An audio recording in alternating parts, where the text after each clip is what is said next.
the fruit of the winter months, oranges. It was only natural to make some orange muffins with some smooth chocolate ganache to top it off. As the ganache will need time to cool off, we'll do that first. Bring 200 ml heavy cream to a simmer and turn it off. Then add 200 grams chocolate and stir it until it has completely melted.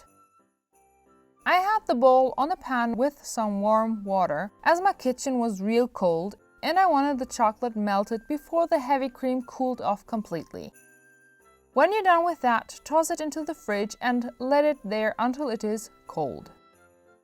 Now on to the muffins. Get 3 eggs, 250 grams sugar and a tad of vanilla sugar into a bowl and mix it until it gets all light in color and fluffy. While that's mixing, get 1 package of baking powder and put that into 350 gram flour and stir that a bit. Now it's time to pour the 200 milliliters oil into the eggs, followed with the zest of 1 large orange. Finally, I interchange 200 milliliters orange juice with the flour until all the ingredients are fully incorporated. I love these tiny muffin cups, and the easiest and most clean way to fill them is to get the dough into a piping bag and distribute the dough like that. I used to make it with a small spoon, but that was both messy and took longer than this. Of course, you can use a clean plastic bag as well. You don't need a piping bag. Bake these yummies at 170 degrees Celsius for about 15 minutes or until they are done.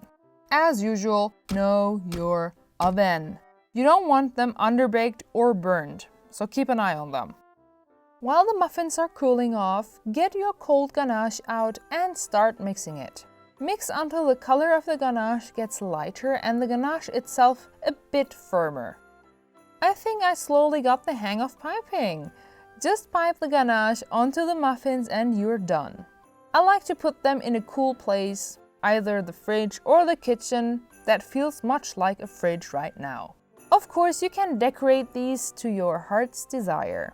I actually wanted to add some fondant snowflakes, but decided against it afterwards. I'd love to see how your muffins turn out. Well, that was day 21 of our advent calendar. The recipe is as usual in the description below. See you tomorrow for day 22.